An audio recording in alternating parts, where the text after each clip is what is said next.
Welcome to the EAU podcasts. In this episode, UROONCO RCC Associate Editor Dr. Riccardo Bertolo talks to Professor Jean-Christophe Bernhard on his lecture Complex Surgery of Robotic Nephrectomy in Level 3 Caval Thrombus.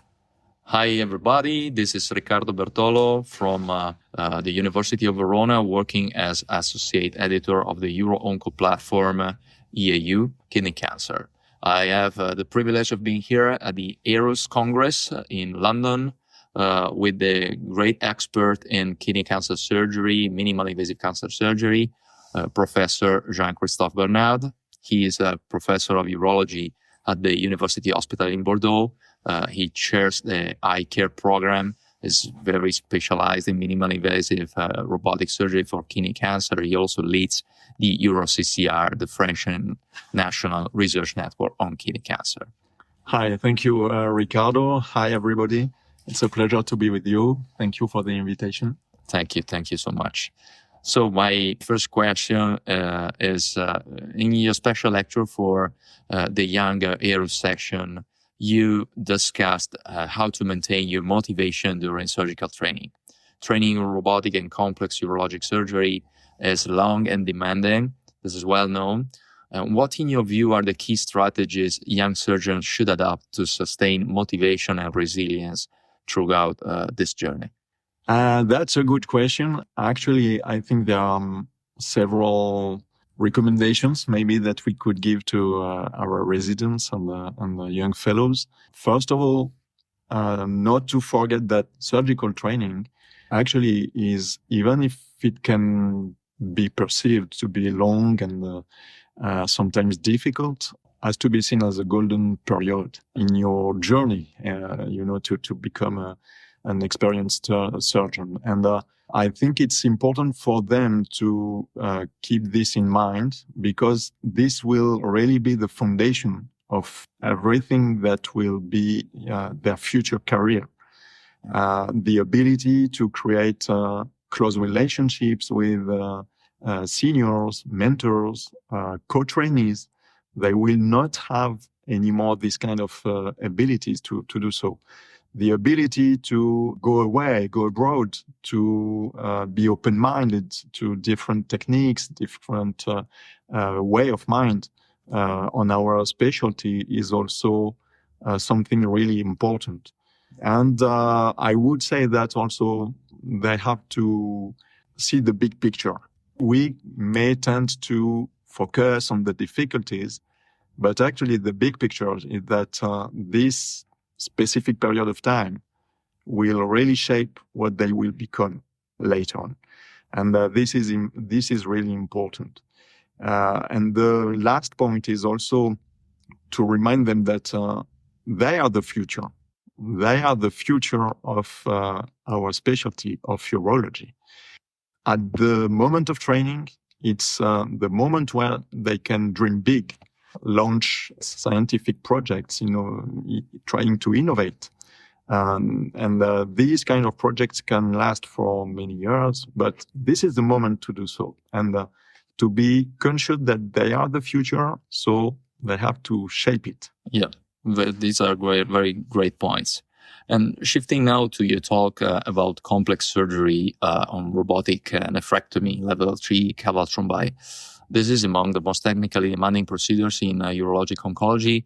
I would love if you could share with us the main consideration that guide your decision to attempt the robotic approach in such advanced kidney cancer cases as opposed to an open strategy.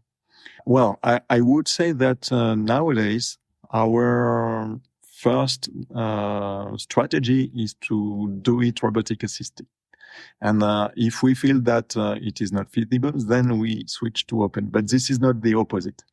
And the first recommendation I would give is that in order to be able to get in this way, the first recommendation is really to have a nice and precise assessment, preoperative imaging of what the situation is, and especially the extent of the thrombus, its size, and the risk of invasion of the vena cava, All this preoperative assessment is really, I would say, mandatory first, but also really helpful not to be in trouble when you select the strategy at the time of surgery. And I think it is a good route, especially for the patients, because when you are able to do the procedure with robotic assistance, then it completely changes the postoperative course of your patient. Yeah. You decrease the blood by 2 to 3 times. You decrease the length of stay by 2 times. And the recovery is completely different. So I think if possible, if feasible, it's a nice route and a nice way to do caval thrombectomies. Yeah. And when managing this level 3 IVC thrombi robotically, what are the most critical technical perioperative steps that determine success and patient safety? I would say the liver release. So always you need to have a standard liver release and then mobilization. So you need to mobilize the right liver completely medially. And the extent of the dissection of the vena cava for sure will depend on the length of the thrombus. This is an important point. Then you can have several tips and tricks. For example, keeping a small part of the gonadal vein that you will be able to open after your cross-clamping of the vena cava, just to ensure that you will have not remaining flux inside of the vena cava. The ability also to increase the extent of the thrombus by pushing the kidney down and laterally. If the thrombus is not completely occlusive and not adherent to the cava, then it will go down and can dominate completely. Yeah, and so that you can put your clamp on the cephalic part of the vena cava more easily. And mainly this. These were great tricks that I remember you already shown the trick about gonadal last year in Bordeaux. Right. Place during live surgery, but today we'll learn also the trick about mobilizing the kidney. Many surgeons are leaving the kidney untouched until the end of the thrombectomy. This was a very interesting one. So I think it's important not to completely detach it. So you have to keep some lateral and posterior attachments, but minimal. Yep. Just in the way that the kidney would not flip. No, but you can just mobilize it. You can mobilize it. Yeah, thank you. And final question is, looking ahead, do you see robotic surgery becoming the standard of care for this kind of complex surgery with caval thrombus, maybe at high volume center, or do you think that this will remain something which is only for very specialized center as a niche in urology? Yeah, that's a good question. So 2 responses. The first one is we have to evolve the classification of tumor thrombus, because the Mayo Clinic one is not really adapted to a good assessment of what the difficulty will be in terms of minimally invasive surgery. Because with the Mayo Clinic classification, level 3 is a thrombus that is already at the level of the suprahepatic veins. But the difficulty will not be the same for a level 2 that will be 3 centimeters length, or a level 2 that will be 7 centimeters length. So the classification should be refined in order to better subclassify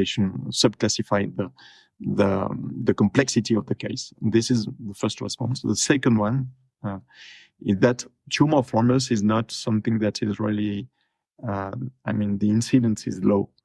It requires high level of expertise, not only of the surgeon, but also of the anesthesiologist. Maybe sometimes if you need the help of a cardiac surgeon. So it requires a multi-specialty expertise. The learning curve is long for this kind of surgery. It has been described in the literature up to 60 cases. So myself, I haven't done 60 cases. So it's a long learning curve. And for these reasons, I would give a call to centralization to expert centers for this kind of cases. Otherwise. And I don't think it is the kind of surgery that could be done in every center just because you have a robot. I think it is not reasonable. Yeah, I agree, fully agree. So thank you very much for your insights, for sharing with us your expertise in this very, very complex and rare surgery. Thank you. Thank you very much. Thank you for listening to EAU podcasts. To keep up to date with kidney cancer developments, visit our educational platform, UROONCO Kidney Cancer. For more EAU podcasts, please go to your podcast app and subscribe to our EAU podcast channel for regular updates.